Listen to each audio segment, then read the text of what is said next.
Hello and welcome to this IELTS General Writing Preparation video. Today I'm going to take you through Task 1 and we'll be focusing on writing an informal letter. Now, out of the 3 letters that you may have to write for Task 1, I find that students generally prefer the informal letter because it is informal. So perhaps some of these words and phrases and grammar may come more naturally to you. However, in this video, I'm going to show you a strategy that you should follow, a foolproof outline which will help you organize your thoughts. I'll give you some vocabulary, some great phrases for informal letters, and then we'll go through a step-by-step example. So let's get started. First off, I just want to go through a little bit of the information when it comes to writing Task 1. Now, you're going to have 60 minutes for the entire writing section, so it's best that you spend 20 minutes on writing Task 1. This will allow you to have 40 minutes for writing Task 2, which is more involved and has a higher word count. Speaking of word count, for writing Task 1, you should be writing at least 150 words. This is your minimum. However, you could stay from 150 to 200, usually around the 200 mark. It seems like you might be writing a little bit too much. So stick to at least 150, but going over just a bit, adding about 50 words wouldn't be so much of a problem. Just make sure you're devoting enough time to writing Task 2 and not spending too much time on this. Like I said earlier, you're going to have to write letters in writing Task 1. You're going to have 3 tasks, and one of these will be chosen for you on test day. So you're either going to write in a personal or informal, semi-formal, or formal style. Today we're going to be talking all about the informal letter, which will have more of a personal style. And in your letters, you're going to have a mix of things to do, to write about. And you may have to give or ask for information. You might have to state your opinions. You might have to complain about something, about a service, or you may have to express likes and dislikes. Today, we're going to be talking about a personal correspondence. So most likely we're going to be giving, perhaps asking for some information. Now, when it comes to scoring, there are 4 things that you'll have to keep in mind.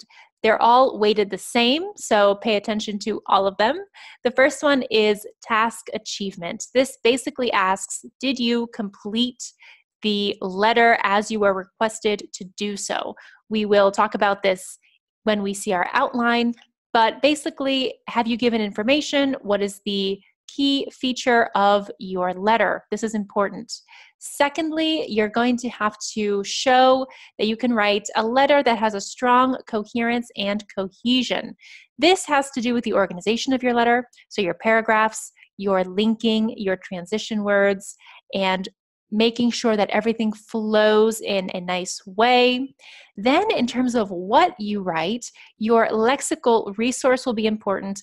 These are the vocabulary words you choose, and making sure that you have correct spelling and you have minor errors, if any. This is looking at your collocations as well and just how confident you are using the words that you've chosen. And then, of course, we have grammatical range and accuracy. This involves your sentence structures, the tenses that you use, punctuation. I find that even though the informal letter is quite popular, it is pretty difficult to include advanced grammatical structures in a personal, informal letter. And so you'll have to think of ways to do that and make sure you're getting enough grammar and the right vocabulary in your letters. So practice truly does make perfect with this, so make sure you are brushing up on your grammar and your vocabulary beforehand. But just know that with the informal letter, you might want to pay extra attention to your grammatical range and make sure you're not just sticking to basic tenses. Okay, now here's a guide that we're going to follow today. It's going to be our step-by-step guide. And first off, you're going to have to read and understand your writing prompt. This comes in some 3 sub-steps, I like to call them, and here they are. So you're going to have to read for background information in your prompt, read and understand the instruction words, which of course are in your prompt, and also understand any accompanying detail, which of course will be in your prompt. So in just a minute, we're going to look through the prompt that we'll be using today for our step-by-step example. But this is really the first step, because this first step will let you know exactly which of the 3 letters you have to write. There won't be anything that says you must write an informal letter. You have to understand the context, you have to understand the instructions in order to figure out which type of letter would be best for the given recipient of your letter. I'll take you through this in just a bit, but remember, this is the first thing you want to do, and you want to understand these 3 points. After you've done that, you want to plan your outline, and I cannot stress enough how important outlines are for any type of writing in the IELTS exam. You might think that a letter is pretty basic and so you don't need an outline, but I'm here to tell you that that is definitely not the case. You want to make sure you're getting maximum points for your coherence and cohesion. So an outline is very important. It's just about 1 minute extra, honestly. The more you practice, the quicker you'll become, and it makes a world of difference. Then after that, you want to set your tone, because again, you've got 3 different tones with these 3 letter types. Today, we're going to take a look at how to have an informal, personal tone. And then, of course, after this, now you are ready to start writing. But keep in mind, you cannot start writing your letter until you've done all 3 of these steps and really paid enough attention to your preparation. Okay, let's take a look at our prompt, and we're going to go through this first step, read and understand. Okay, so we have your prompt here. Imagine that you are reading this for the first time. You do not know whether or not we're looking at an informal, formal, or a semi-formal letter. We'll see if you can guess from the language. So I'm going to read it once with you, and then the second time I'm going to read it again and separate the various points. So it says, last weekend, your cousin celebrated her 50th birthday, but you could not attend and forgot to cancel. Write a letter to your cousin. In your letter, apologize for missing the birthday celebration, explain why you missed it and why you had not let her know, describe how you will make it up to her. Write at least 150 words. You do not need to write any addresses. Begin your letter as follows, dear and blank. Now, very obviously, the fact that it says your cousin and the fact that you see dear gives you 2 clues that this is going to be an informal letter, because you know your cousin, it is part of your family, you probably have a lot of memories with your cousin, and so you know this person. There is no reason for you to write a semi-formal or a formal letter to your cousin. So in this case, you can rest assured that it's going to be an informal letter. Now, to separate it into these 3 parts, for background information, this is the first sentence. So this sentence tells you everything you need to know about the situation, the background information. And again, we have last weekend, your cousin celebrated her 50th birthday, but you could not attend and you forgot to cancel. So you seem to be a little bit at fault here. You may have to make an excuse, and you did not go to this birthday party. So that is all the background information you need. Now, the instruction statement is right here. Write a letter to your cousin. This just verifies the fact that it's going to be an informal letter. And then your accompanying details are these 3 points right here. You have to apologize for missing the birthday celebration. You have to explain why you missed it and why you had not let her know. This is in 2 parts. And also the last point, describe how you will make it up to her. So you're going to have to think about your apology language, explanation language, and how you can best describe how you will make it up to her. These 3 points are going to be your 3 paragraphs in the letter, which we'll talk about next in your outline. But this is basically the 3-part prompt that you'll have to understand: background information, instructions, and accompanying details. Of course, you already know how to open the letter. You are going to use dear. And in this case, you can really just think of any name, be creative, think of a name, but make sure you're using the first name and not a Miss or Mr. Keep in mind here that you have to use it to her. So it has to be a female cousin. So you're going to use those pronouns. Make sure that you don't forget something like this, because the prompt is already making that decision for you. Your fictional cousin is going to be a woman. So she's just turned 50, and make sure that you are able to include that in your letter. Okay, so this is step one. Now we're going to go and look at how we are going to formulate the outline, and we're also going to take a look at the tone of voice that we should be using for an informal essay. Once we've done that, I'll see you back here to start outlining everything. Okay, so we're back to our outline. Now I have listed all of the various points. You might think that this is long, but really it isn't, because the greeting and the farewell will not take a lot of space, will not even take a lot of thinking. So without further ado, let's get started and look at how we will outline our informal letter. First off, first thing first, we have our greeting, which was given to us in the prompt.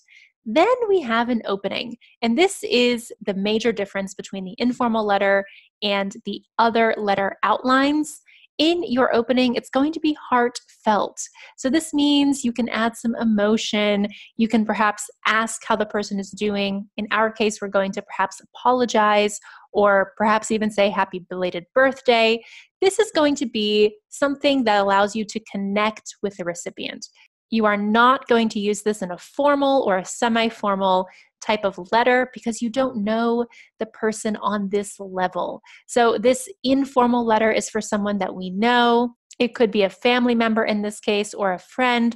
And so a heartfelt opening is absolutely fine and a great touch for this informal letter outline. And then along with that, we're going to add in the reason for writing. And in this case, we're going to write about missing a birthday party. Now, after that opening, we're going to use the three accompanying details we see in our prompt to discuss paragraph 1, paragraph 2, and paragraph 3. In these paragraphs, we have to make sure that we are touching on all of the points. So we're either going to apologize, explain, describe, do exactly what is said in those accompanying details. And then we're going to use a closing sentence just like you would in a normal letter that you would write in your real life or on your own time, just something to wrap everything up. And then similar to the greeting, you're going to say a farewell and sign your name. Again, this might seem like a lot, but it's really important to include all of this, especially for the task achievement score. And this really helps with your cohesion and coherence because everything is organized, everything flows quite well. Also keep in mind, you have 150 words, so these 3 paragraphs should really just be about 2 to 3 sentences, although you will see that the bulk of your writing is going to be in these paragraphs. So I would suggest 2 to 3 well-written sentences that make sense. That will usually fulfill all of your accompanying details and all of the things that you have to complete for this letter. So go ahead and keep that in mind. Now, before we actually get to writing this outline, I just want to call your attention to some tone. And like I said, we're going to be using the informal tone today. So I have this helpful chart of things to keep in mind in any phrases. We have lexical points, the voice, example phrases, common greetings, and common farewells for this specific type of letter. It's great if you are able to memorize or just think of some things to keep in the back of your mind. You can separate them for the level of formality. So keep this in mind for informal writing. When it comes to your lexical points, this is the only time that contractions are okay in the exam. You can use them in an informal letter because you would do that in real life for an informal letter. Just remember, you're not going to be tested on contractions. So this is really the only time that you could use it. Also, you can use colloquialisms, any idioms. These are all acceptable. So an example phrase could be, "Hi there, how are you doing?" Okay, this is quite informal. It's not what you would use with a professor or someone you don't know at a company that you work for, or perhaps someone you don't know at an insurance company and you're writing a claim. You definitely would not use this. This is quite informal. Hi there, very informal. So this is actually the perfect letter for something like this.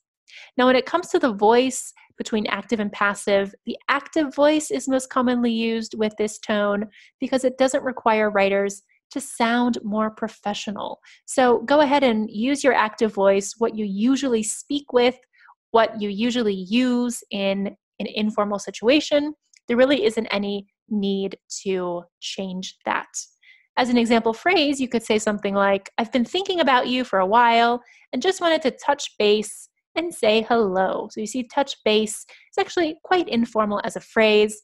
A nice verb phrase here. We've got the present perfect continuous. So just think about adding in grammatical range because it isn't so easy. It doesn't come as obvious with an informal letter. So whenever you can, add it in.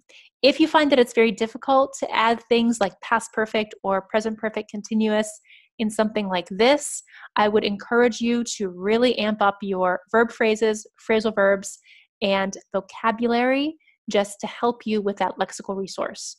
Common greetings here, there's really just one. It will be dear in the line, and usually you're going to see this in the prompt anyway, so you'll have to start it the way that they tell you to. However, you have more freedom with your farewells. So you could say something like, your friend, love, hope to speak to you soon, hope to see you soon, keep in touch, all the best.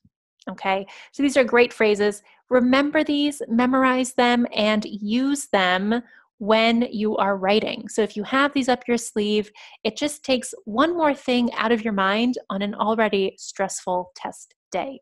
So keep this in mind. Remember to brush up on everything so that you are prepared for the exam. Okay, so here we are again with our writing prompt, and I have our outline that we have just looked at right below it. So we have everything from our 3 paragraphs to our opening and our closing. So I just want to let you know that your outline does not have to be perfect. In fact, when you see me writing, I'm not going to be writing in full sentences. I just want to use this for my own information to develop my own thoughts on the essay. No one is going to see your outline aside from you, so write things that make sense for you. Now, of course, I have a greeting here. I already know what I'm going to use for the greeting, but I'll just write dear with a comma so that I know that. I could even start thinking of a fictional name to use. Now, for the heartfelt opening plus the reason for writing, I want to say something that will seem natural, something that I would write to my cousin about her 50th birthday. I already know that my reason for writing is going to be apologizing and explaining about the birthday party and the fact that I couldn't make it. So I'm just going to say something simple and light, like, I hope your party, was a success, or I hope it was fun. I'll just leave this here for now. And then I'm going to say happy belated birthday. Belated because I haven't seen her and I did not go to the party, so it is belated since it's afterwards. Now for my paragraphs, I remember the first thing I have to do is apologize.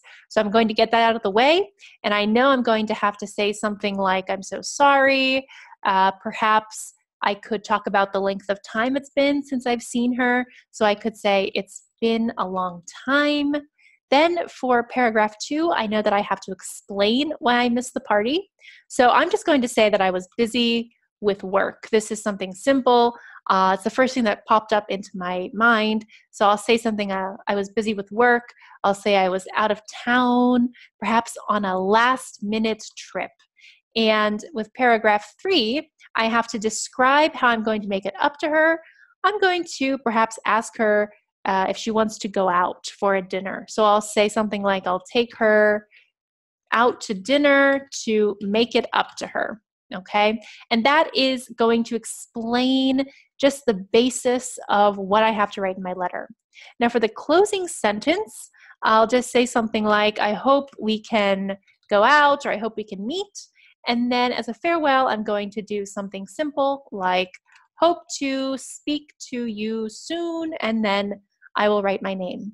So I did take this a bit slower just because I was trying to explain it with you, but this is what you would hope to do on the test and in your practice. So you use this to just get your ideas churning in your mind, and also this already takes out any of the guesswork. So as I'm writing my essay, I'm just going to reflect back on this and use this as a guide, but I should not be writing anything more, anything new than what I see here. Of course, I'm going to elaborate with detail, especially in these 3 paragraphs, because I want to have about 2 to 3 sentences. So I am going to elaborate, but this is really just the overall guide of my letter. And this will make writing easier. It will also keep me on track to stay along the 150 word mark. I'm going to get to 150, but I'm not going to go too far over. Okay, so now that we have that, I'm going to start writing on the right-hand side. Okay, so first thing first, I'm going to say, Dear Marnie. Okay, I just thought of a name. Marnie was the one that came to mind. I want to say happy birthday. So first thing I'll say is happy belated birthday. I hope you're doing well and that you had a great 50th birthday party. Perfect. Okay, so that is my opening line. I have talked about her party. I've said happy belated birthday. I have used a contraction, so that is informal. And 50th is the correct way to write the ordinal number. Of course, you could also have this as a smaller text up above. And when you are writing it with a pencil and paper, you should make sure to make the TH a bit smaller. This is just how my computer is writing it. Now I'm going to go on to my paragraph 1. I'm going to apologize for missing the birthday celebration. And so I look at my outline and I see, I'm so sorry. So I'm going to write, I'm so sorry that I wasn't at your party to celebrate with you. It's been such a long time since we've been able to catch up and see each other, okay? Now just note that spelling is important, and also just note that I'm going to include as many grammar ranges and vocabulary words that I can. We'll talk about this at the end of my letter and after I follow the outline. So I'll continue on to my second paragraph because I've done the apology, so I've apologized. Now I'm going to explain why I missed it, and I'm going to really try to get her to believe me. So I'm going to say, to be completely honest, I've been swamped with work lately, and I was asked to go on a last-minute business trip a few days before your birthday. Okay. Now I have to tell her why I hadn't let her know.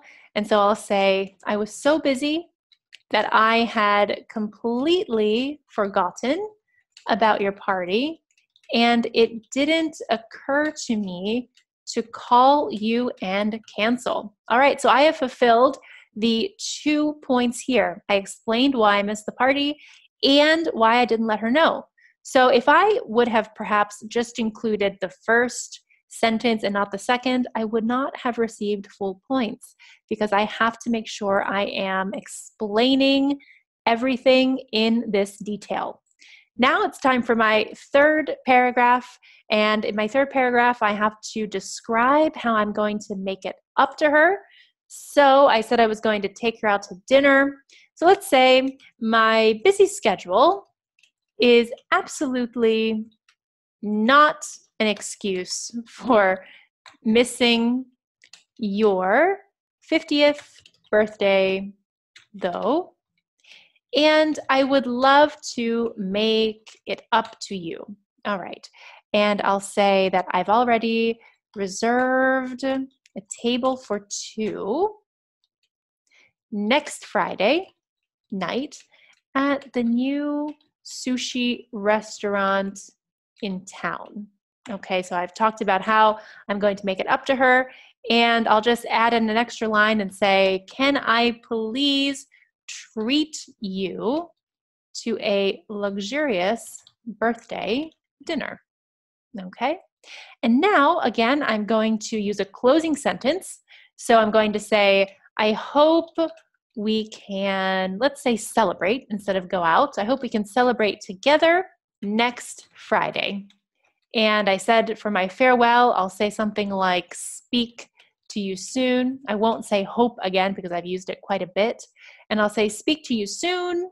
And I'll just make up a name and I'll say Jessica. Okay. Obviously, I'm not going to use the surname. I'm just going to use the first name. So just looking at this again, I've done everything. I have my greeting. I have the heartfelt opening and the reason for writing. I have the first paragraph, I have the second paragraph, the third paragraph, the closing sentence, and the farewell and the name. Let's see how many words we have. 163 words. So word count, 163, that's perfect. I have done everything I needed to do. Now I'm going to talk about the vocabulary and grammar with you. I'm going to change the colors a bit so that you can see why this letter is a success. Okay, and here we have a color-coded example. So I have any appropriate vocabulary that refers to birthdays in blue. I also have other vocabulary in blue, like phrasal verbs, and just really nice advanced vocabulary. So let's look at that first.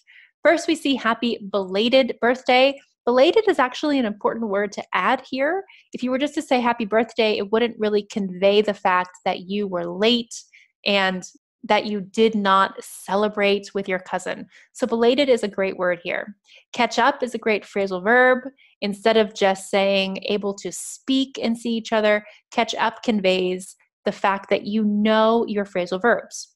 Swamped is a great alternative for busy. So I've been swamped with work. Last minute is also a great adjective to use. And it didn't occur to me is also a great vocabulary phrase. Instead of just saying, I didn't realize, this is a little bit more advanced and just shows a different level. Another phrasal verb is make it up to you, and luxurious is a nice adjective that you could use. Now, these are the blue vocabulary words. When it comes to the green, I've got my grammatical phrases, and so I have a lot of present perfect here. Like I said earlier, it's a bit difficult to add advanced phrases that sound natural in a letter to a personal acquaintance or a family member. So I've used present perfect, I've been, it's been. I did manage to use a passive here. So I was asked to go. We don't know by whom, so that's nice to add in. And past perfect, I was able to add it in. So I was so busy, I had completely forgotten about your party, and it didn't occur to me to cancel. So I'm talking about something that happened in the past, And again, I've got your present perfect here. So just make sure that you're using a range in addition to the conditionals and the present tense as well. And then these things in red are just nice transitions. So to be completely honest is a nice thing to add in. It's quite advanced. If you were to just start with, I've been swamped with work lately, it isn't incorrect, but this, to be completely honest, just adds an extra touch. And this can really make the difference in your scoring. And though is a nice transition word and a connector for these two parts of the sentence. So in general, this is a Band 9 essay. It covers the three main points of the task that we saw here. It includes an apology, an explanation, and a description. And the points are provided in an informal tone. The coherence and cohesion part is great because it is clearly organized thanks to the outline. And again, we looked at the lexical resource. I just mentioned a couple that stuck out to me in blue and green. So this is what you should be striving to do. Make sure that your outline makes sense, that it's organized, and then just start writing. So I would encourage you to practice this even more. And after a bit, this will become quick and your 20 minutes will just fly by. Okay, so with that, we are finished with our essay. Let's go ahead and finish this lesson. All right, excellent job today. Let's wrap up. I'm going to show you some do's and don'ts. Let's first start with the do's. Obviously, you want to read and understand the question. So separate the question into those three main areas before you even write your outline. This will help you understand which type of letter you have to write, who you're writing it to, and what you should include in your outline and also in your letter. And like I said, do not skimp out on the outline. Take the time to plan it well. It only really takes a minute. With more practice, it'll really become second nature. And don't forget to do this. Do use informal language, obviously, for this type of letter. You want to adhere to the instructions and the tone. So feel free also to use phrasal verbs and colloquialisms, any slang. and make one single line for a mistake. You don't want to do anything like scribbling and making anything look unorganized. Now for your don'ts. Again, don't start writing immediately. Even if you see that people are writing immediately and you feel a little bit under pressure, stick with your strategy. Know that you've practiced and that you know what you're doing. But don't get carried away and don't get nervous by writing the wrong amount. You want to stay around 150. Obviously, that's your minimum, so don't go too far over, but also don't be afraid to write a little bit more. You don't want to use overly formal language here because that will just show your examiner that you do not have the ability to follow instructions or that you don't have the proper vocabulary when it comes to informal letters. Remember, you want to showcase that you can adhere to the instructions and you can adapt your language to various situations. So make sure you are sticking to informal language and don't use abbreviations. So you can use slang, you can use any contractions, but make sure you're spelling everything out and do not use abbreviations or don't use anything that you would type with. So for example, if you're going to write your, do not write you are. That is not the place for an exam. So just make sure you are adhering to everything, but still writing everything out. Like I said, excellent job today. I hope you will continue on with your IELTS preparation and strategy. You can go ahead and visit us at www.bestmytest.com/IELTS.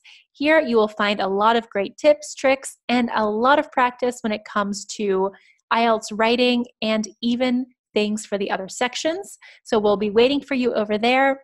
Until then, have a great day, and I'll see you for the next lesson.